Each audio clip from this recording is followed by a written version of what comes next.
At 6:12 a.m., Emma Carter's phone vibrated on the nightstand. She almost ignored it. Emma was not important. She wasn't rich. She wasn't famous. She wasn't powerful. She was a 32-year-old customer service supervisor, living in a small rented apartment, still paying off student loans, and counting every expense twice before buying groceries. So when her phone buzzed before sunrise, she assumed it was spam. But something made her reach for it anyway. One message, one line, one number. Incoming transfer, $950 million confirmed. Emma blinked. Once, twice. Then she laughed. Very funny, she muttered, tossing the phone back onto the bed. $1 billion transfer? To her account? Impossible. She rolled over, pulled the blanket up, and closed her eyes. But something felt wrong. Her phone vibrated again. Then again. Then again. She picked it up. 3 missed calls. All from her bank. Her heart skipped. Emma sat up slowly, the laughter gone now. She opened her banking app, and that's when her entire body went cold. There it was. Not pending. Not processing. Completed. $950 million. Her balance, which had been $2,413.77 the night before, now displayed a number so long she couldn't even read it properly. Her hands began to shake. "This isn't real," she whispered. She refreshed the screen. Still there. She closed the app, opened it again. Still there. Her chest tightened. This wasn't excitement. This was fear. The panic sets in. Emma jumped out of bed, pacing her tiny bedroom. Her mind raced. This is a mistake. This is illegal. Someone is going to jail. What if they think I did something wrong? Her phone rang again. She answered instantly. "Ms. Carter," a nervous voice asked. "Yes. This is your bank's fraud department. Please do not touch the funds. We are investigating a possible transfer error." A possible. Emma choked. "There's almost $1 billion in my account." There was a pause. "Yes, we are aware." Emma swallowed hard. "Am I in trouble?" "No," the agent said carefully. "As long as the money remains untouched." Untouched. Emma looked at the screen again. That number could erase every problem in her life. Her student loans. Her mother's medical bills. Her constant fear of one emergency destroying everything. One tap. One transfer. One moment. But instead of temptation, Emma felt sick. "Please," she said quietly, "fix it as soon as possible." "We're working on it," the agent replied. "You'll be contacted again." The call ended. Emma stood there in silence. She didn't feel lucky. She felt like she was holding a live wire. A long, sleepless day. Emma didn't go to work that morning. She couldn't. She sat at her kitchen table, staring at her phone like it might explode. Every sound outside made her jump. Every notification made her heart race. She Googled everything. Accidental bank transfer, legal consequences. Money mistakenly sent to account. What happens if bank transfers wrong amount? Every answer made her more anxious. One article said the money must be returned immediately. Another said failure to report it could lead to criminal charges. Another mentioned lawsuits. She imagined police at her door. By noon, her hands were still trembling. She called her sister. "Tell me you're joking," her sister said after Emma explained. "I wish I was." "Don't touch it," her sister said firmly. "Not $1. I won't." "But Emma," her sister hesitated. "Do you realize how much that is?" Emma closed her eyes. Yes. The name attached to the money. At 3:41 p.m., her phone rang again. This time, the caller ID didn't say bank. It was a private number. Emma hesitated, then answered. "Ms. Carter," a calm, authoritative voice said. "My name is Daniel Reeves. I represent the owner of the funds that were mistakenly transferred to your account." Her stomach dropped. "Oh, okay." The transfer originated from Lucas Hale's private investment firm. Emma froze. Lucas Hale, the billionaire, the tech giant whose face she'd seen on magazine covers. The man worth tens of billions. The man whose money was now sitting in her account. Daniel continued. "The transfer was intended for an internal holding account. Due to a routing error, it was sent to yours." "I didn't touch it," Emma said quickly. "I swear." "We know," he replied. "Your bank confirmed zero activity." Relief washed over her, briefly. There will be a reversal tomorrow morning, Daniel said. The full amount. Emma nodded, even though he couldn't see her. Thank you for your cooperation, he added. Before hanging up, he paused. Ms. Carter. Yes. You did the right thing by reporting it immediately. The call ended. Emma stayed at the wall. By tomorrow, the money would be gone. And strangely, that thought didn't bring relief. It brought something else. A choice no one would know about. That night, Emma lay in bed staring at the ceiling. Her phone sat beside her, still showing the same impossible number. No one would know, a tiny voice whispered. Banks made mistakes all the time. What if she moved just a little? What if she borrowed? What if she fixed just one problem? She turned her head away. No, she whispered. She thought of her mother, who had raised her with one rule. If it's not yours, you don't touch it. Emma grabbed the phone and locked it. Tears slipped down her cheeks, not from greed, but from exhaustion. This money represented everything she had never had. And yet, she didn't want it like this. Lucas Hale had seen it all. Fraud, greed, fake apologies, people crying when they were caught. So when his assistant walked into the glass-walled office that morning with a tight face and a tablet in hand, Lucas already knew what was coming. There's been a transfer error, she said. Lucas didn't look up. How much? $950 million. Now he looked. That's not an error, he said calmly. That's a disaster. The room went silent. Who received it? Lucas asked. His assistant hesitated. A private individual, not a corporation, not an offshore account. Lucas leaned back slightly. So, a normal person. Yes. Lucas exhaled slowly. He had built his empire by understanding one thing very clearly.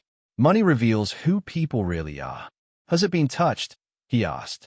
No, she replied. Not a single cent. The account holder reported it immediately. That made Lucas pause. That's unusual. Most people panicked after they spent some of it. Name? He asked. Emma Carter, customer service supervisor. No criminal record. No prior flags. Lives paycheck to paycheck. Lucas raised an eyebrow. Paycheck to paycheck, with almost $1 billion sitting in her account. Interesting, he murmured. What Lucas expected. Lucas had already prepared for the worst. He had legal teams ready. He had investigators on standby. He expected excuses, delays, missing funds. That's how it always went. But Emma Carter did something no one expected. She did nothing. No withdrawals. No transfers. No attempts to hide the money. Lucas stayed at the report again. She didn't even move a dollar, he asked. No.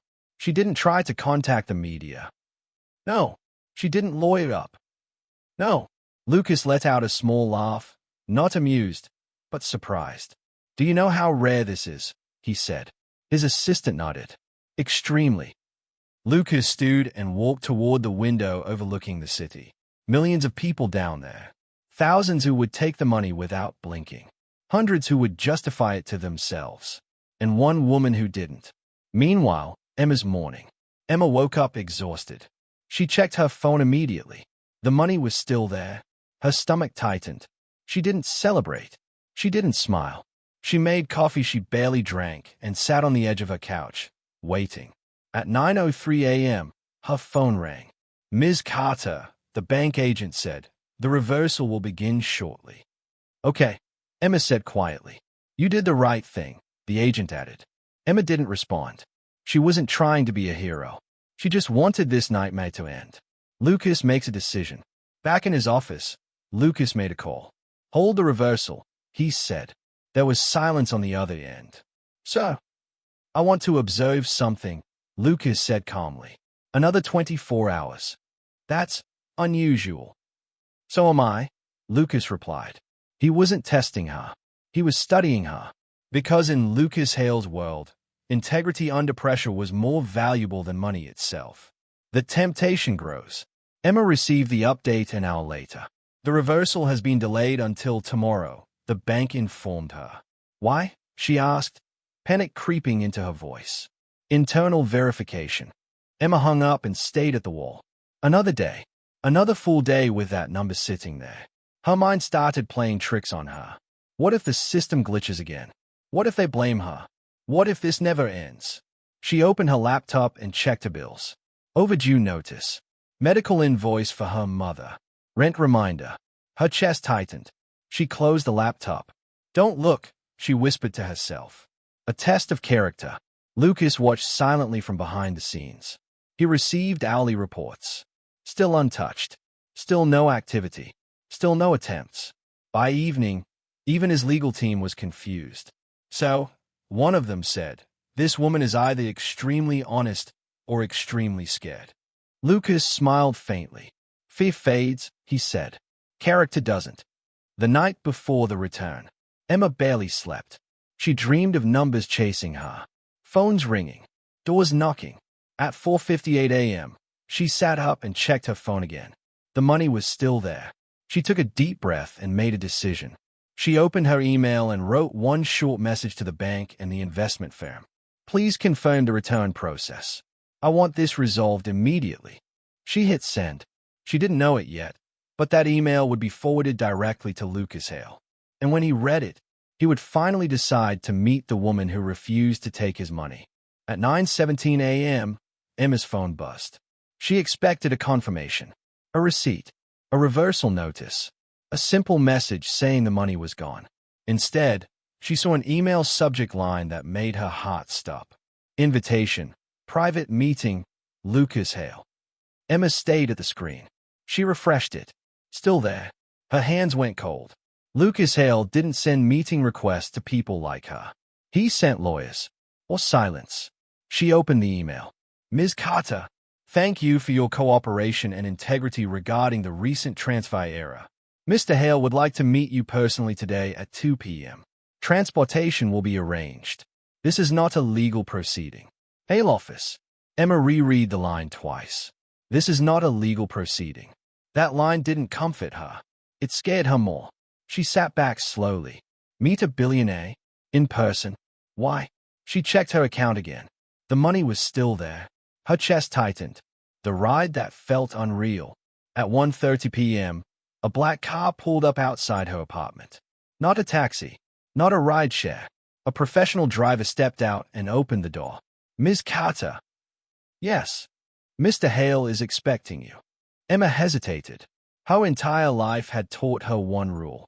If something feels too big, too powerful, too far above you, be careful.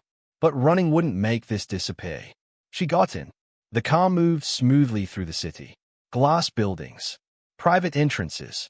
Security gates. Emma's reflection stared back at her in the window. She didn't look like someone who had almost $1 billion in her account. She looked like herself, and that somehow made everything heavier. Inside the billionaire's world, the building was quiet in a way money makes places quiet. No noise, no rush, no chaos, just control. Emma was escorted into a spacious office with floor-to-ceiling windows. Lucas Hale stood near the window, hands in his pockets. Tall, calm, completely unhurried. He turned as she entered. "Ms. Carter," he said, "thank you for coming." She nodded, unsure what to say. "Please, sit." She sat today. Lucas didn't. He studied her, not like a man looking at prey, but like someone trying to understand a puzzle. "You know," he said, "most people would have spent at least something by now." Emma swallowed. "I didn't think it was mine." "That answer," Lucas replied, "is why you're here." The question no one expected. Lucas finally sat across from her. "Tell me something," he said. "When you saw the money, what was your first thought?" Emma didn't answer immediately. She thought of her bills, her mother's hospital visits, the constant fear of one bad month destroying everything. "I was scared," she said honestly. "Not excited." "No. Why?" "Because money like that doesn't come without consequences." Lucas smiled faintly. "That's a very rare answer. The truth comes out." Emma took a breath. "I won't lie," she said. "I thought about what it could fix. For maybe 2 seconds." Lucas nodded. And then I thought about who I'd become if I took it." Silence filled the room. Lucas leaned back slightly. "In my world," he said, "people justify anything. They call it luck, fate, opportunity. He looked directly at her. You didn't. Emma met his eyes. I wasn't raised that way. The money is returned. Lucas tapped the tablet on the desk. Check your account. Emma hesitated, then pulled out her phone. She opened the app. The number was gone. Her balance was back to what it had always been. $2,413.77. Her chest loosened, relief mixed with something unexpected. Loss. Lucas noticed. You don't look relieved, he said. I am, Emma replied. I just got used to the weight of it being there. Lucas nodded slowly. That weight reveals people, he said. And you carried it well. The offer. Lucas stood. I didn't bring you here to thank you, he said. Emma tensed. I brought you here because I want to offer you something. Her heart raced. I don't want money, she said quickly. Lucas smiled. I know. He slid a folder across the desk. Opportunity, he said. Not charity. Emma opened it. A job description. A role in his foundation's ethics and compliance division. A salary that made her breath catch, but nothing obscene. Just fey. Very fey. You understand systems, Lucas said. You understand temptation. And you've proven something most people never do. Emma looked up. Why me? Lucas answered without hesitation. Because integrity under pressure can't be taught. A choice that felt real. Emma didn't say yes immediately. She read every page. She asked questions. She thought. And then she closed the folder. I'll accept, she said. On one condition. Lucas raised an eyebrow. That my work actually helps people, she said. Not just protects money. Lucas smiled. A genuine one this time. Deal. Emma thought the story was over. Money returned. Meeting done. Life moving forward. She was wrong. The first notification came while she was making coffee the next morning. Her phone buzzed once. Then again. Then it didn't stop. She glanced at the screen. Unknown numbers. Missed calls. Messages. Alerts. Her stomach dropped. She opened one headline. Woman returns $950 million to billionaire. Internet stunned. Her hands shook. Another headline followed. Most honest woman alive. How one decision shocked the financial world. Emma's breath caught. She hadn't spoken to anyone. She hadn't posted anything. She hadn't told a single friend beyond her sister. Yet the story was everywhere. Someone had leaked it. And once the world tasted it, it exploded. Overnight, she became a symbol. By noon, Emma's name was trending. People argued in comment sections like it was a war. She's a fool. She's a hero. No one would actually do that. She probably got paid secretly. I'd never give it back. Emma scrolled once, twice, then stopped. She felt exposed, stripped, like the world was looking into her life without permission. Her phone rang. It was Lucas. I'm sorry, he said immediately. The bank confirmed a compliance breach. Someone leaked the incident. Emma exhaled sharply. I didn't want this, she said. I know, Lucas replied. But you need to understand something. What? This isn't about money anymore. The pressure builds. News vans appeared outside her apartment by evening. She didn't open the door. Messages flooded her inbox. Some thankful, some angry, some cruel. One message stuck in her mind. People like you make the rest of us look bad. Emma sat on the couch, hugging her knees. She hadn't tried to be an example. She had just tried to survive. Her sister called. Emma, this is getting big. I know. Are you okay? Emma hesitated. I don't know. Lucas takes control. Lucas didn't hesitate. By the next morning, his foundation released a statement. Not glorifying, not dramatic, just facts. Emma Carter returned the full amount. No compensation was given at the time. Integrity was acknowledged, not rewarded with cash. The internet went quiet for exactly 3 minutes. Then it erupted again. Because people didn't know what to do with honesty that wasn't performative. The interview she didn't want. Emma received dozens of interview requests. She declined all of them. Until Lucas made one suggestion. One controlled conversation, he said. On your terms. Then silence. Emma hated the idea. But hiding wasn't working. So she agreed. One interview. No drama. No theatrics. Just truth. The question that changed everything. The interviewer leaned forward. Be honest, she said. Did you ever think about keeping it? Emma didn't hesitate. Yes. The room went still. But thinking, Emma continued, and acting are not the same thing. The interviewer waited. Emma looked directly into the camera. Money doesn't test who you are when you're comfortable, she said. It tests you when you're scared. The clip went viral within minutes. The world reacts differently. Something shifted. Teachers showed the clip to students. Parents discussed it at dinner tables. Employees sent it to bosses. Not because Emma was perfect, but because she was honest.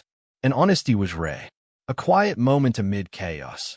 That night, Emma sat alone, lights off, city glowing outside her window. Lucas texted her one line. You handled that well. Emma stayed at it, then replied, I just told the truth. Lucas responded, that's why it mattered. Integrity is rare. When it appears under pressure, it should be protected. Lucas Hale. The statement continued. Lucas Hale was establishing a new independent ethics initiative. Its purpose, oversight, transparency, and accountability in large financial systems. Its first appointed director, Emma Carter. Emma read it twice, then a third time. Her phone slipped from her hand. Director? She hadn't agreed to this. She called Lucas immediately. What is this? She asked, breath unsteady. It's not a reward, Lucas said calmly. It's responsibility. People are going to think. People will think whatever they want, Lucas interrupted. They always do. Emma sat down slowly. I didn't do what I did for recognition, she said. I know, Lucas replied. That's exactly why you should lead this. The internet explodes, again. The reaction was immediate. Some praised the decision. Others accused Lucas of turning morality into branding. She should have taken the money. This is just corporate theater. Integrity doesn't pay rent. Emma didn't read the comments. She had stopped trying to control the noise. Because something else was happening now. Emails poured in. From banks. From nonprofits. From universities. People asking questions. People wanting guidance. People saying, I was in a similar situation once, and I didn't know what to do. Emma realized something powerful. Her decision wasn't about the money anymore. It was about permission. Permission to choose honesty, even when it hurt. The first day felt heavy. Emma walked into the Foundation's building for the first time as director. No red carpet. No applause. Just quiet hallways and expectant eyes. She felt the weight instantly. Every decision she made now would be measured. Every word would be quoted. She took a deep breath and stepped forward anyway. Because fear didn't mean stop. It meant careful. A private conversation. Later that evening, Lucas invited Emma to his office. Do you regret it? He asked. Emma didn't answer immediately. I regret that honesty feels so rare, she said finally. Lucas nodded. That's why it matters. The money, revisited. Emma hesitated before asking the question that had been sitting in her chest for days. Why didn't you offer me a cash reward? Lucas smiled slightly. Because it would have cheapened the choice, he said. Emma absorbed that. Integrity isn't something you buy, Lucas continued. It's something you protect. The quiet victory. That night, Emma returned to her apartment. Same couch. Same small kitchen. Same bills. But she felt different. Not richer. Stronger. She opened her laptop and checked her bank account. Still the same balance. And for the first time, she didn't feel poor. End of section 5. Retention hook. Emma believed this was the peak. The biggest moment. She was wrong. Because the final impact of her decision would come from a place she never expected. And it would prove that honesty doesn't just change one life. It changes many. 6 months later, the noise was gone. No headlines. No trending tags. No debates screaming across screens.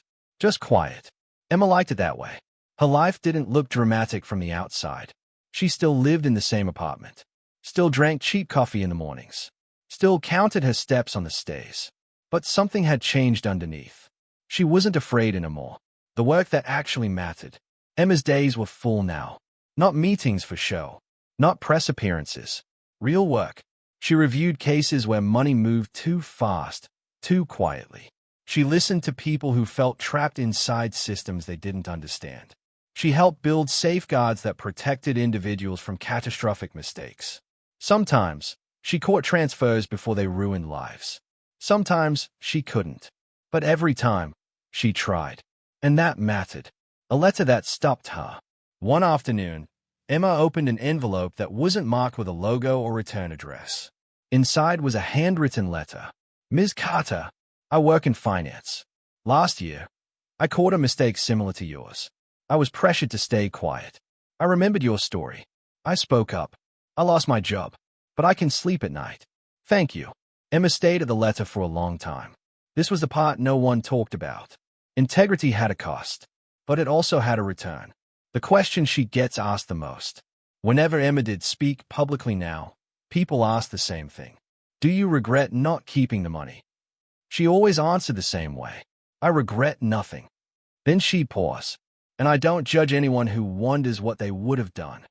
Because honesty didn't require perfection, just choice. A quiet visit. One evening, Emma visited her mother. They sat together on the porch as the sun dipped low. Her mother smiled gently. I heard you could have been very rich, she said. Emma smiled back. I already am. Her mother nodded, understanding exactly what she meant. Lucas' final words. Before stepping away from the foundation's public side, Lucas invited Emma for one last private conversation. You know, he said, that transfer error cost me nothing. Emma looked at him. But what you did, Lucas continued, gave me something far more valuable. What's that? Proof, he said. That integrity still exists, even when no one is watching. The lesson that lingers. Emma didn't become famous. She didn't become wealthy overnight. But she became something rarer. Trusted. And trust, she learned, opened doors money never could. Final moment. One night, Emma lay in bed, phone resting on the table beside her. No impossible number on the screen. No chaos. Just peace. She closed her eyes, knowing something deeply. She had been tested, and she had chosen who she wanted to be. Natural call to action, soft, emotional. Most people will never face a billion-dollar decision, but everyone faces moments that test who they are. If this story made you pause, if it made you question what you'd choose, then it already did what it was meant to do. Like, share, or subscribe if you believe integrity still matters, even when no one is watching.